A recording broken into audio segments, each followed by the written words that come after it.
Hello and welcome to the Charles Cook Podcast. The focus of this podcast is state and local issues here in the state of Tennessee. You can follow my podcast on Facebook, Twitter, YouTube, Rumble, Spotify, iHeartRadio, Google Podcasts, TuneIn, and Alexa. Just search for the Charles Cook Podcast. You can also follow or subscribe on any of those platforms, and you'll be notified when I upload new content. The best place to find those links are on my podcast webpage at charlescookpodcast.buzzsprout.com. And you can email me at charlescookpodcast at gmail.com. And today my guest is Todd McKinley. He is a retired, former military retired United States Army, and he has come home and trying to serve here in his own community and state. So with that, welcome, Todd, and welcome to the podcast. Thanks, Charles, for having me. I really appreciate it. Yeah, and like I said, coming home and try to serve other people, whether it's, through the military or whether it's through politics or veteran service organizations, it's about helping other people who are in need as best you can. Yeah. Appreciate your service. And so you served in the Army. What did you do in the military? Yeah, so in the Army, I was a communicator, and also was a paratrooper, and I was fortunate to serve in Iraq, Afghanistan, and then I did 6.5 years at the White House Military Office, part of the White House Communications Agency, where I traveled either in a diplomatic capacity around the world, serving under two vice presidents, Vice President Cheney and Biden, and I carried the communications football, emergency actions team, and a lot of things that go into kind of serving at the White House. It's kind of interesting, but after retiring, I did 4 years as a staff associate with the Trump administration. Ran for office, like you said, here in Northeast Tennessee.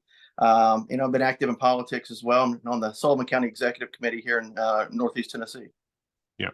Now, when you come back home, and I think, if I'm not mistaken, and it's been a while, I think you actually ran for U.S. Congress first. Then you right. Primary Phil Rowe. Is that correct? Right. And so whenever I announced it was in 2017, and of course I was under the assumption he was going to, keep to the promise of the 5-year term, or the 5 terms, which was 10 years. And he decided after, I think it was late, maybe early March, he decided he was going to run for that one more term, which was I was running for. Which my thing is I was trying to get my name out there, get a feel for the district and things like that. And I thought, maybe if it's an open seat, there would be a puncher's chance that you could get in if you start early enough. But I got my name out there, met a lot of good people, and I didn't run any dirty campaign or anything. And everybody told me well, you'll get like 4,000, 5,000 votes, and got north of 16,000, which was unheard of against him. So, and there were two other people in the race as well. And I knew he had obviously the advantage and all that good stuff. So there was no reason for me to actually go at him directly, but I went out there and just talked about the issues that I believe in, and basically made my case to the people. And of course, a lot of people ended up respecting me for that, and actually a lot of his supporters since then have become good friends, and they're like, we didn't know you way back when, but we like you now. We'd love, hopefully you're going to stick around and maybe be active in the future, and who knows what will happen. Right, and that's how I met you. I think the first time I met you, actually met you in Knoxville at a meeting down there. But right. Since then, you've done other things. Now, what was the other office that you ran for up in Kingsport? So the county commission up here. So yeah. But yeah, that was a whole thing. A friend of mine who's also named Todd, he was a county commissioner. He was a sitting county commissioner at the time. So with 2 Todds on the ballot, and he had an army of people over in the Indian Springs community that was against him. And because he and I were friends, they said, go after both of us because, we're both named Todd. So they went after us mercilessly over there, and they got their people out to vote. And, they got their 2 people in that they wanted. And it is what it is. I'm not going to attack the people who won. But, I'm keeping an eye on how they're actually doing. And at some point, it'll be time to either call them out or give them some praise. You know what I mean? Right. Exactly. And but the reason why I'm asking you these questions is to show that when you come back home, you actually been trying to serve in your community. Absolutely. In other capacities. Absolutely. And I've had insiders in the Republican Party, a handful, they pretend like they love the veterans in the military. And of course, as soon as you say, hey, I'm a veteran trying to serve you here, they kind of turn their back on you because you're not part of that inside cabal, if you will, their clique. And I've had people tell me, well, you've not paid your dues and stuff like that. And I'm like, really? And these are the Republican Party elders, if you will. And I'm Right. like, okay, and I've not paid my dues, but you love the military, you love the red, white, and blue, though. You got the American flag on, but all of a sudden, want to spit on a veteran just because I'm not in their little political, cabal. It's like, how about you just be respectful? I'll be respectful to you, and we'll agree to disagree, or we'll get along, and we'll make the party better, make our state and our nation as best it possibly can be, instead of this infighting. You know what I mean? Right. And yeah, you paid your dues to your country, but you didn't pay your dues to the Republican Party, and that's exactly Yeah. what they're saying. Right. Yeah. That's exactly what they're saying. I know, and it's not necessarily the party, but it's and it's only like a small number of people that actually feel this way, within our party. But they're the ones that have all this control because they've just been in it for so long, and it kept so many people out. I'm the type of person, and I'm sure, and I know you are. I want the big tent party. I want to bring as many people in as we possibly can, whether it's in the Republican Party or just over to the conservative movement in general.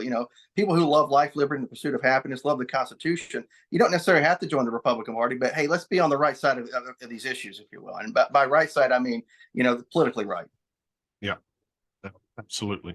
So you've run for office a couple of times, and so what are you doing now? What are your focus now on what's going on up in that region and in the state? What's got your mind occupied the most? Right. Well, I serve as the East Tennessee Vice Commander for the American Legion Department of Tennessee, which essentially there's three. Obviously, Tennessee has East, Middle, and West Tennessee. So I'm over East Tennessee. I have three districts: the first, second, third district. So veteran service and serving our veterans in all of our communities, things like that. That's kind of got my focus at the moment. And at the same time, what our local party is doing, being on the Sullivan County Executive Committee, trying to move it in a newer, modern direction, if you will, instead of the business as usual, where we've got to get past the business as usual, if you will, and reach out to younger people, if you will. Because if you look at our party, you go to some of these meetings or go to a convention or whatever, it's gray hair, and nothing against old people, for sure. They got us to where we are, but you rarely see any young people. And I go into some of these rooms, and meetings and stuff, and it's like I'm one of the youngest persons there, if not the youngest, and I'm 45. We've got to change that. We've got to get people around my age and younger and bring them into the fold and say, hey, you have a place here, and let's train you to be able to take these positions. And also at the same time, let's support you in the things that you are doing, because you're going to be able to bring younger generations along. If not, the Democrats and the woke left are going to end up winning either by winning through votes, or they're going to win just because people on the right have just given up because they don't want to be pressured or hassled. And we've got to push back and at some point fight back against what they're trying to do. Yeah, I remember going to a Republican annual meeting here in Hamilton County. Oh, it's been probably 10 or 12 years ago. And right. I remember the state rep, which was probably 35 at the time, told the Republican Party then, said, look around the room. All you got in here is a bunch of older white people, and we gotta be reaching out and getting our message to young people, whether it's white, black, Hispanic, or whatever, Yeah, all races, all religions, should have a place here, because and not just white, older Christians, but people who maybe worship a different religion, Jewish people, even people who are Muslim, these are Sikhs as well. Bring them into the fold. A lot of these people are conservative, and they probably share a lot of the things that you share, like family values, hard work, honest day's work for an honest day pay. A lot of people believe in that. Instead of just looking at them as being different and outsiders, figure out where you agree with one another and work together, instead of just saying, oh, well, we'll just keep you on the sideline. Well, if you don't bring them into the fold, are they going to vote for you and your candidate, or are they just going to vote for a Democrat, or are they just going to stay at home? That we can't do that with elections being as close as they are, especially nationally. We've got to bring everybody in that we can and try to get those votes, and at the same time do right by them and their families. Right. And once you get the votes, don't forget them. Yeah. And so that's a huge deal, and that's what we really need to be working on. And hopefully we can all come together. I was telling someone last week that dividing this country and keeping us divided is the goal of these people. Right. The worst thing that can happen to them is we come together. Yeah. And we start, I mean, we're never going to completely 100% agree on everything, but No. we're going to agree on more than we disagree on. And we Yeah. need to work with that. Right. And that's just essentially human nature, if you will, because we all need food, we all need shelter, we all need, clean air to be able to breathe and things like that. We all need to be able to have a job to be able to make some sort of money to make a living. So those are a lot of things that we all really need. So we could kind of agree on that and kind of go from that point. Yes. So you're working with the state executive committee up Or there, the county executive committee. Sorry, the county executive. If I said state, I apologize. The Sullivan County Executive Committee. Sorry. Yeah, you said the county. It was me. Okay. But, anyway, so you're doing that. What's some of the other things that you see going on in the state here that you think that needs to be addressed? And Well, the big thing right now that's coming out of the legislature, potentially, especially the governor's pushing, red flag laws. And Bill Lee's a guy that I supported when he initially ran. I kind of respected him. And of course, like you said, we're not going to agree on everything, but a red flag law is definitely something that I will never even remotely agree on anything with somebody, period. And that shouldn't even be entertained. Even if he calls a special session, they should go down and just sit on their thumbs or give him a resounding no and gavel out of session. right. That's it. Yeah. I thought for a lot of people who are not keeping up with the issues on gun control, Right. red flag laws sound good. Oh, right. Sure they do. And but they don't understand the details. That, well, yeah, I have, I hear it. You've heard it. Mm-hmm. Yeah. Sure, I have weapons. I have firearms. But yeah, they try to justify, taking somebody else's. Right. And And I can tell you, I've seen it be abused. I've had a family member where it was abused, because somebody had a vendetta against them, a spouse, and they decided to use that against them in that state that they live in. And the person I'm talking about did nothing wrong. The person just wanted to get back at them, and their guns were confiscated. yeah. So.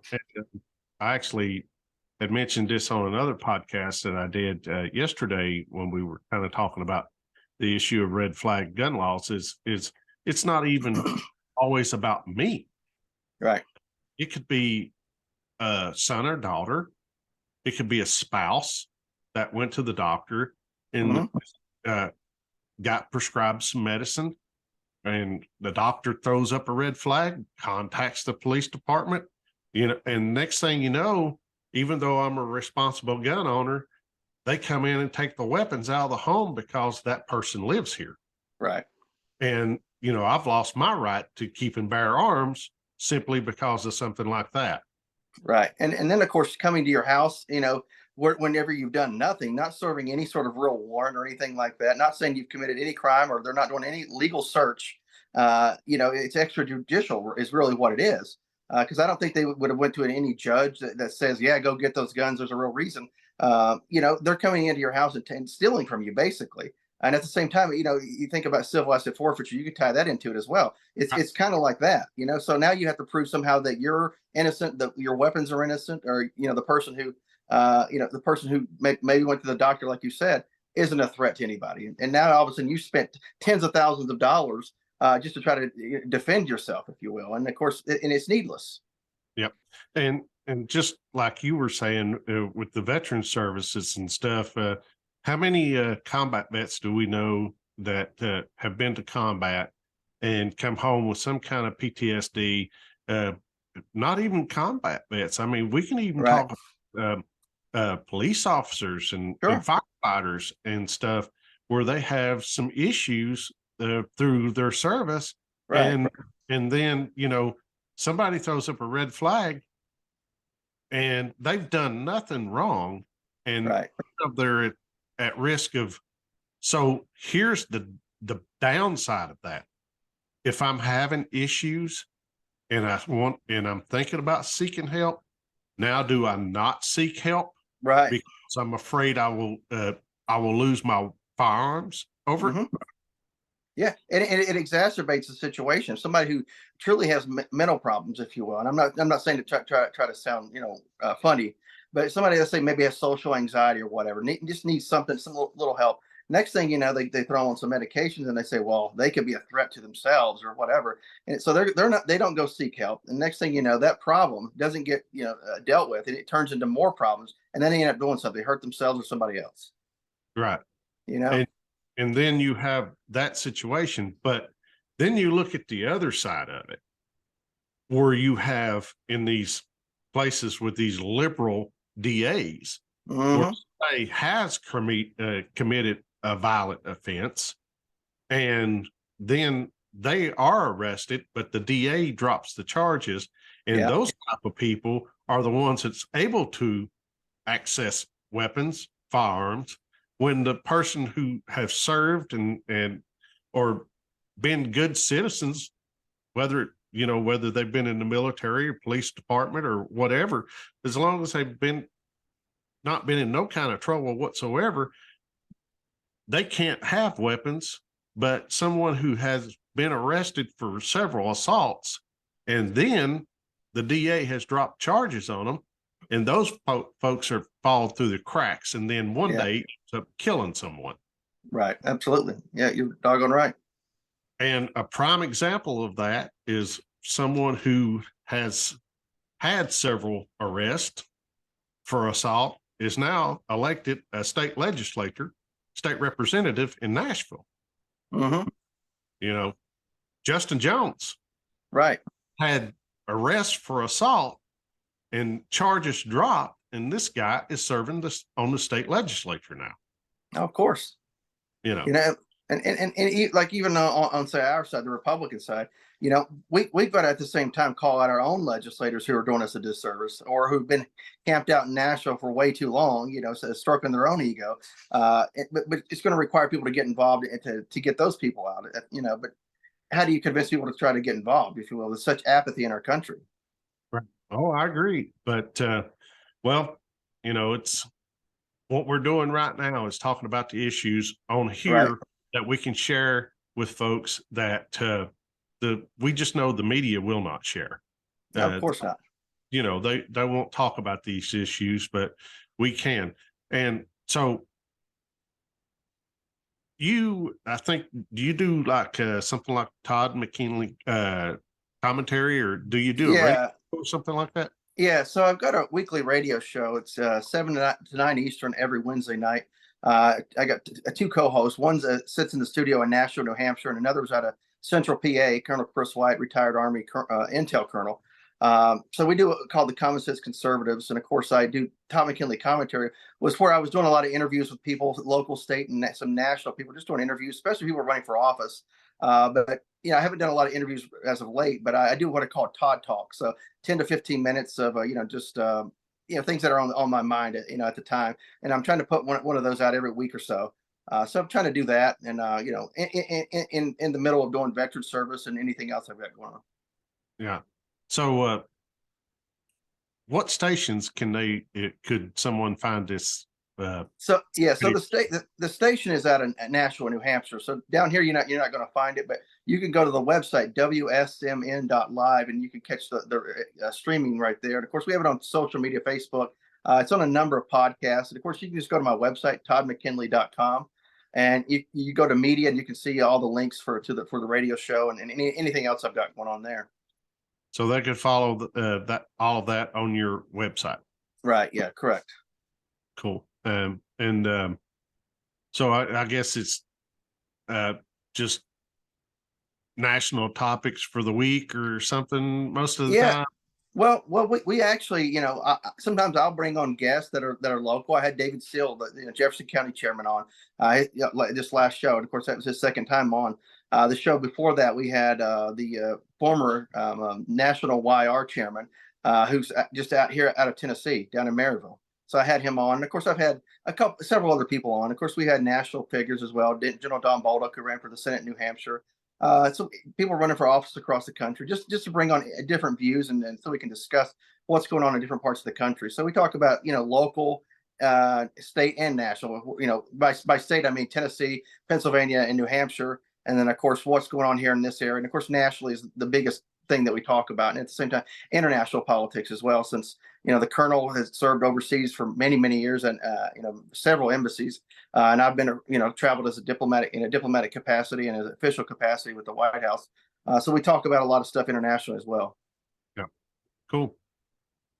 Sounds interesting. And and that's once a week, and then you do the Todd Talk as well. So yeah. Well, yeah. So what else you have on your mind that you'd like to share?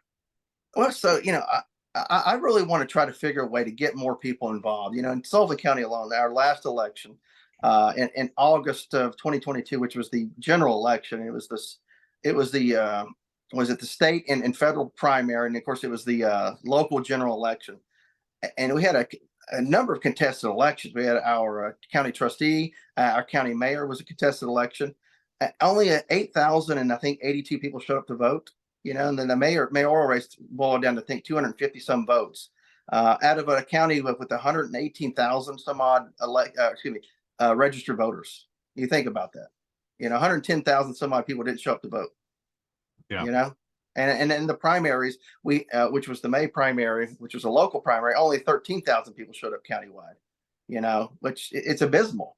And people want to complain about, the roads or this or that or whatever, the schools. And it's like, but you didn't show up to vote. You did nothing. You did nothing to help the situation. So you became part of the problem by sitting at home. Right.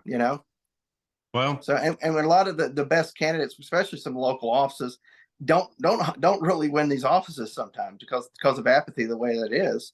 And if you live in a certain community that has a number of people and you get just a few of the right people behind you, that can push you in a local election with minimal turnout in somebody's favor, and it may not really be the best candidate. That's why I want to see more people involved, paying attention to the issues, paying attention to who the candidates are, and helping with campaigns in any way they can, or helping push certain ideas and which will push the candidates that support those ideas across the finish line. Right. Well, the part of me that looks at this and says there's a reason why they don't vote, and that's simply because they don't care. Yeah. But ask how many of them want the Social Security, they want the Medicare, Medicaid, they want the roads fixed, they want all the government services that local, state, and federal governments provide, but they won't do anything else about it. It's like you're gonna get what they want you to have or what they allow you to have, because you have no say in it, because you're not standing up and doing anything about it. Right. And to finish up what I was going to say there is, how do you make somebody care that don't care? And one of my favorite national people to listen to is Dan Bongino. And he talked about, in New York, before Giuliani became mayor up there. Mm-hmm. No, it was an armpit.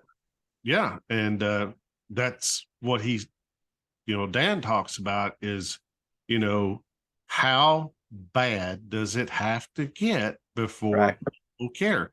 And the sad situation, and what the answer to that's going to be, it has to get plumb bad for enough people to care enough to come out and vote and vote to make a change. The sad part of it is we have to suffer through it. Yeah. And not vote for people who stroke your ego and tell you what you want to hear, tell you how great you are and how great, red, white, and blue, what great America is, this and that. And, and tell you, you don't worry about it. We're fighting them back against the Democrats. We're fighting in all this. And they give you all this imagery of how, they're on your side doing all this stuff. And it's like, they're usually go to Washington or Nashville and do the same old saying that's gotten us where we are right now.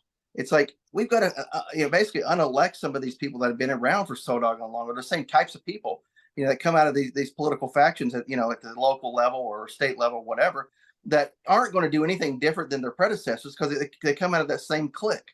We got to expand ourselves and go get people that are, truly done stuff for this country, veterans, if you will, first responders, people that have just went and worked for a living and did their job, did the right things. People that, weren't really necessarily involved in politics, but probably has a good idea of what can be done if they actually put somebody in there that's willing to actually take the time listen to what the people have to say, and go vote accordingly in a legislative body. Yeah. And I think it gets back to the energy of the young people, as we were talking about in the beginning, was, we know you're young, then you go out and you start a life, and you start working. You either go, Lord help them, they go to college, and that's a bad thing nowadays. It used to be a good thing, but even when they get out of college, they go to work and they start trying to raise a family and paying bills and stuff, and then they start seeing, usually if you hit 40 and you're still liberal, there's a problem, because you start paying bills and paying property taxes and stuff like that. And so we need to be there to talk about those ideals, instead of the Bernie Sanders and the AOCs spewing the communism, socialism talks about, oh, it's not fair, the rich people are beating you down and everything else. No, it's not. It's not the case. It's policies out of Washington D.C. Whether it's a legislative body or even executive branch agencies that are beating you down. The rich people. Whether they're there because they or whether they have some sort of advantage because the people they support in government is besides the point. It's the policies and the laws that are enacted that are beating people down, not some rich person who's making money in a free market. Right. And when you're struggling, when you're struggling and you're trying to feed your family and pay your bills and get out of debt, and seems like the more you work towards it, the worse it gets, then you're susceptible to listening to that garbage. Oh, absolutely. That's where they're successful at it, and I think that's where the conservatives fail, is not explaining. I think more and more people are getting that message out now. Hey, you don't understand what the government's doing to the value of your money, of your dollar. And you're getting a raise every year, but there's printing so much money and spending so much money, they're devaluing double what you're getting in a raise. Oh, absolutely. Your raise is not keeping up with inflation. So you've lost value.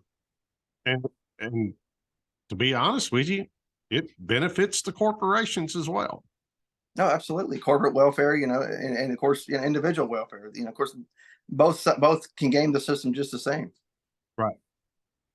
And go ahead. No, go ahead. Sorry. No, you get people that talk about, well, there's all these loopholes and stuff like that. It's like, oh, that's unfair. It's like, well, the loopholes that say an individual or a company takes advantage of is perfectly legal. It's written into the law, so don't be outraged at somebody who takes advantage of what the law says. Every individual in this country would probably take advantage of what the law is if it could benefit them in some way. That's one of the things that just killed people about Donald Trump when he ran against Hillary Clinton. Anyway, talking about his taxes. Well, he does what the law says, and it was people like Hillary Clinton that wrote those laws to benefit those people. Right, absolutely. A person, Hillary Clinton and Bill Clinton, who was friends with Trump, and his family for years. Love being in that Hollywood limelight that he brought with him everywhere he went. Then all of a sudden he's a bad guy. I'm not saying the guy's perfect or anything like that, and I don't want to make any excuses for him, but it's hypocritical to be his best friend. One day, next day he comes down a golden escalator, announces for president, and he's the worst person in the world. What happened? What happened in one day that you all of a sudden hate him? Exactly, and that's exactly what happened. He was making, I think he done what, The Apprentice on NBC. Sure, yeah.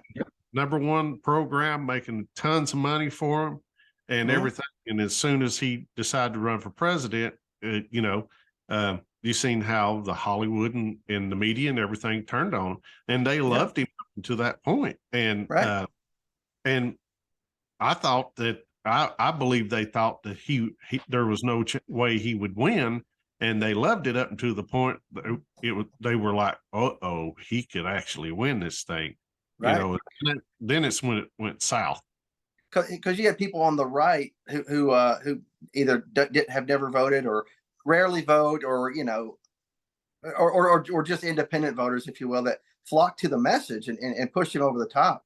Had it been up to the traditional process of the Republican primary caucus season, it would have been probably Jeb Bush or somebody like that, a legacy, or somebody who's part of the political aristocracy would have been anointed, and of course it'd be more of the same old nonsense, that we've seen for decades. And there, I think, is the key to getting more people out to vote. Yeah, is because whether you like Trump or not, yeah, you have to look at him and say, people loved him because he had the guts to say how they felt. what need to be said. And I see people all the time, and you probably have conversations and all the time with people. Let's say you don't like what your school board's doing, or you don't know what's being taught in schools. You talk to parents that are out there. It's like, well, go to the school board, stand up, fight back. Well, I got kids in school, so I don't want to say anything. It's like, then you're part of the problem. You've allowed it to get to this point by not saying anything. Well, maybe when my kids are out of school. Well, when your kids are out of school, you're not going to care because you don't have kids in school. Right. It's too late. But the next generation is coming along. It's only going to get worse. If you don't stand up and say, hey, this is enough, push back, it only gets worse from there. It's like somebody who has a leaky faucet. If you don't fix it, the leak's going to get worse. Right. And that's the same idea right there. Yep. And so I think that's a key for the folks who's looking to get involved and get things done and get more people out. Yeah. And don't worry about what people say. I've heard it for decades, my whole life. Well, I'm afraid somebody might say something. It's like, they're already saying something. You're not saying anything back. That's the problem. Right. And, speak up, speak your mind. You may be surprised at the people that are saying, just like with Trump, whether you like him or not, they said, thank God somebody's had the guts to finally say this, And it's like, how do you run a marathon, right? It's like you start by taking the first step, and you may be taking that first step alone. I was doing a little Forrest Gump, analogy. He was on that porch, at his home, and he's looking out, and next thing you know, he just takes off running. He started off running alone. By the time it was all said and done, he probably had either hundreds or maybe even thousands of people that followed him over the course of those years he was running. So think about that.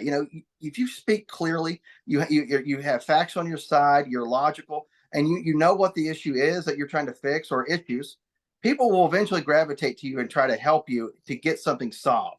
And of course, once you get strength in numbers, people that are elected officials or people running for office will gravitate to that as well, because they need votes, and people that are active are sway a lot of people. They bring votes with them, and you can get stuff done by taking that first step. And I will say this, and a lot of people, campaign managers will not want me to say this, but it's not always about winning elections. It's about having the guts to say something and make an issue of what people are thinking, to get people involved and get the movement going. And I'm a big fan of Ron Paul, and Ron Paul was able to do that. Absolutely.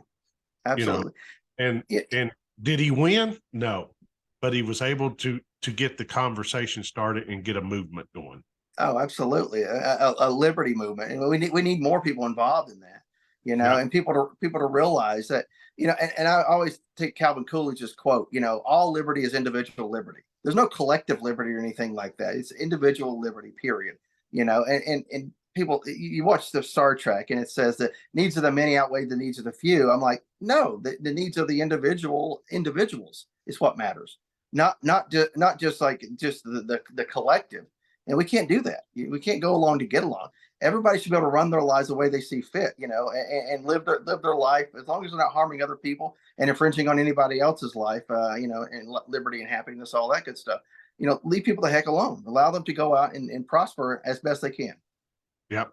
Well, when it comes to liberty, this is the way I see it. Liberty is I want my liberty to be just like it's going to be on Judgment Day. Yeah. I want to be my liberty, and I want to answer for me. I don't want to answer for a nation. No, you don't. And you don't stand before St. Peter collectively. You know what I mean? Right. And so that's the way I see liberty. It's an individual deal. And so, all right, man. Anything else? No, I like it. And I like what you're trying to do. We try to get stuff done and get people involved, and it takes a while, and of course, maybe you don't have a million people following you, but guess what? Those few people that do follow you, they're paying attention. That's the way I look at it. That's the way I look at it. It's well, you use the Forrest Gump, I'll use the Rocky Balboa. Right. If you remember when Rocky took off running, he was running by himself, but then there was a few more that joined him, and by the time he got to the top of the steps, he had a lot of people with him, and that's what we're going to have to do. Is but we have to realize that we're in a marathon, not a sprint, and absolutely. It's going to take work that's going to have to go for years. And as Thomas Jefferson said, it's internal vigilance. Yeah. Yeah. And instead of saying, well, I just won't vote, well, guess what? If an incumbent has made you so angry and upset that you're not going to vote, well, guess what? That's a vote that's not against them. That's a vote that's for them. And that's the way to look at it. If you're going to stay at home, that's one less vote that they have to worry to get to counter you. So that's the way I look at it. Vote for somebody else if you have to. Go recruit somebody in your neighborhood that you think can do the job. Whatever it may be, county commission level. Find somebody who that has a good experience, good character, who shares some of your values, and get behind them and support them to run for office. Don't just encourage somebody to run for office, and once they do, never show up. Right. Can't be found. You got to go knock doors. You got to work the social media. You got to do the emails and phone calls. You got to donate money. All these things to get good people into office. And I'm not saying you have to do all of it, but you can do at least something. Yep. And you know what I say? If you don't want to run for office yourself, but you're sick of what's going on in your own county, city, your community, get out and go to do some activism training. Nice. Learn to run a campaign. If you want to make change, you don't have to be in office. You can learn to get involved in the grassroots and make change that way, and be effective that way. You can learn to run campaigns and help that person who has never been through a campaign, and help them win on the first or second try where they don't feel like they're beating their head against the wall. Right. Exactly. And I've had people come to me and say, well, I like what you had to say. And it's like, well, I appreciate it. But, whenever I asked you to help me out, you never said yes or no. Yeah. Right. So, and one of those deals. The last time I run, I had a guy that come to me and he said, hey man, I'm pulling for you. When's the election? I said, 2 months ago. Yeah. 2 months ago. Yeah. 2 months ago. A friend of mine, he's ran for office, and he says, he's like, whenever you lose, you can't find somebody who didn't vote for you. He's like, I've had, more people than actually cast votes in the entire election said they voted for me than the actual number of votes I actually got. So it's kind of funny that way. Yeah. Or when they tell you, hey, just wanted to know, I voted for you, and come find out if you look at the voter rolls, I never even didn't even vote. Yeah, I know. I've done that before. Yeah.